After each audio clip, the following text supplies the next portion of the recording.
and play on 2nd and 10. That's his youth right there. Tagovailoa trying to make up for it. Fires to the end zone. Touchdown! Alabama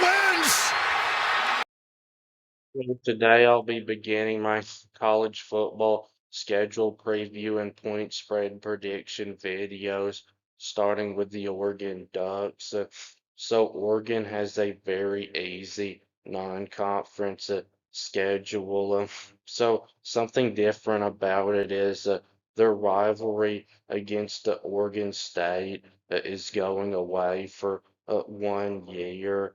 And if you're an Oregon fan, there's no reason to be happy about not playing Oregon State because Oregon State has become so bad and Oregon has become so good that it's now just an annual easy win for Oregon. Oregon, I think probably would have rather played Oregon State than Boise State, even though Oregon State came from the same conference as Oregon, because Boise State is right now a much better football program than Oregon State is.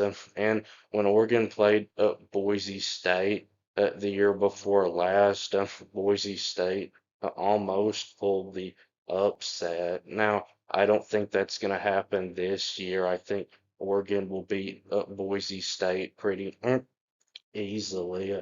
But I actually think that Boise State will be Oregon's toughest non-conference opponent because even though while Boise State is joining the new Pac-12 conference, it won't be a Power 5 opponent because the new Pac-12 is going to be too weak to be considered a Power 5 conference. Oklahoma State, this is their second game against them in a home and home series. So last year, Oregon gave Oklahoma State their worst loss in school history by 66 points and really ended Mike Gundy's career right then, even though he wasn't fired until a week later. I don't think it'll be quite that bad this year because the new coach at Oklahoma State has upgraded their roster, but they still don't have anywhere near the roster, at least on paper, to be able to compete with Oregon. And Portland State, that's an FCS team.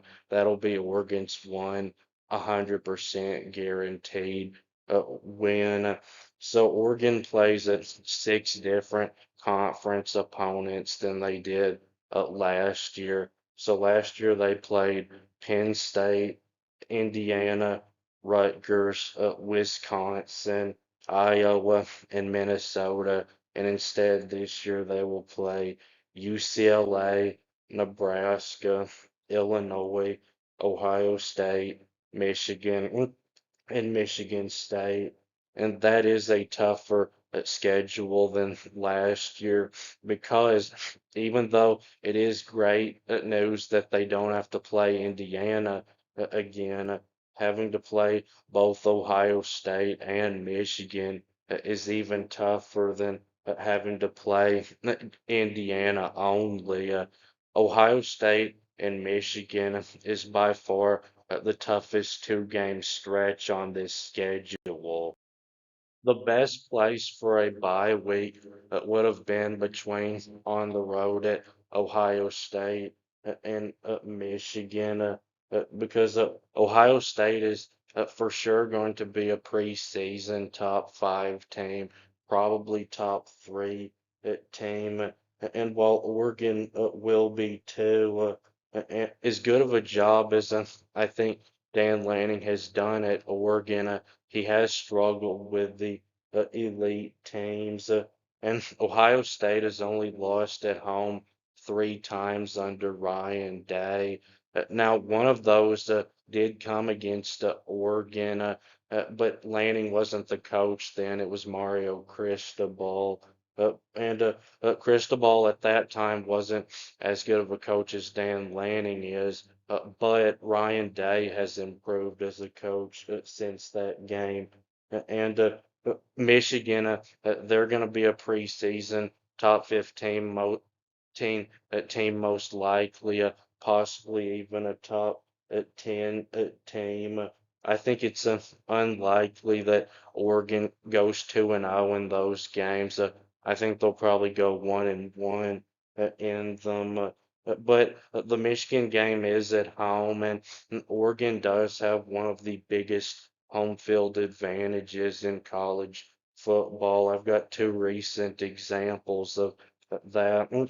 So the year before last, when they played Ohio State in the regular season, they win the game at home, and then they play them in the college football playoff on a neutral field, and not only get blown out, the game was over before halftime. And then this past year, played Indiana at home, and while they did lose, and the final score of that game wasn't really what you would consider to be close. It was a very competitive game, and then played them in the playoffs on a neutral field, and then it was over at halftime, and Oregon got blown out so bad that it looked like they didn't even belong to in that game, even though we know they did because of what they had done to Texas Tech a week earlier. And while I realize not all of the difference in the score in those games was home field advantage, I do think that was a big part of it.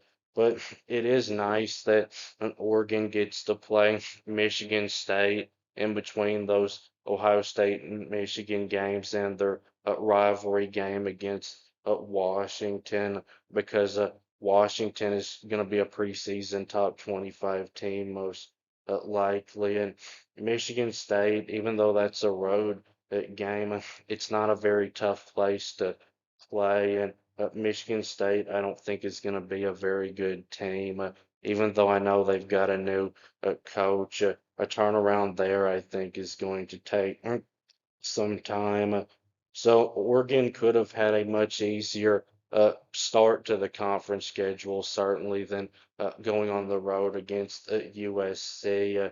But I'm not ready to hype up USC yet. Now, USC, I think, is going to be a pretty good team like they were last year, but I'm not ready to call them a national or even Big Ten championship contender like I think Oregon is. And hardly anyone even comes to USC's home games unless they're ranked inside of the top five. But if I was an Oregon fan, I would not be pleased with where the bye week comes in between USC and UCLA, because well, at UCLA, I do like the coaching hire they made, and I think the new coach there will have them improved this year. They can't really get much worse than they were last year. UCLA, Nebraska, and Illinois, Northwestern, and Michigan State are all about as close to guaranteed wins for Oregon, I would say, as they can be, because Dan Lanning is just not one of those coaches that loses games that he's not supposed to lose. So I would say overall this is a pretty easy schedule for Oregon. I think they're almost a lock to go to the college football playoff. I think 12-0 is possible. I'd say at worst case they split the games of USC, Ohio State, Michigan, and Washington, and go 10-2. This is not my Oregon prediction. I won't start doing prediction videos until May. This is just me giving about what I think the spread will be for each one of their games, going by what I know right now about the teams. And how they were last year. So if there's a minus at the beginning of the spread, that means that Oregon is the favorite. And if there's a plus at the beginning of the spread, that means that Oregon is the underdog. And 20 plus means it's a blowout spread. And there are six of those games: Boise State, Oklahoma State, Portland State, UCLA, Northwestern, and Michigan State. And 10 to 19 means it's a medium spread, and there are four of those games: USC, Nebraska, Illinois, and Washington. And 6 to 9 means it's a close spread, and there's one of those games, Michigan. And 1 to 5 means it's a very close spread, almost an even game, and there's one of those, Ohio State. So if I had to guess, I would say that Oregon will be a 4 touchdown favorite against Boise State, and a 4 touchdown favorite against Oklahoma State. And Portland State, the spread in that one will be like 50 points, probably even more. And I would say there'll be about a 3 touchdown favorite over UCLA, and about 20 points exactly over Northwestern. And I'd say there'll be about a 3 touchdown favorite over Michigan State. And USC, I think the spread in that one will be about 10 points. And Nebraska, I think Oregon will be about a 17-point favorite. And Illinois, I would say Oregon about a 14-point favorite, because even though I think Nebraska and Illinois are about even right now, Nebraska is a home game, and Illinois is a road game. And Washington, I'd say the spread in that one will be like 13 points. And Ohio State, I would say the spread in that one will be 3 points. And those two teams are close enough that if that was a home game, I think Oregon would be a very small favorite. And Michigan, I think Oregon will be favored by 8 or 9 points. But those two teams are close enough that if it was a road game, I think that would be in the 1 to 5 range. So that'll be it with this video. Please subscribe. Thanks for watching, and I'll be back soon.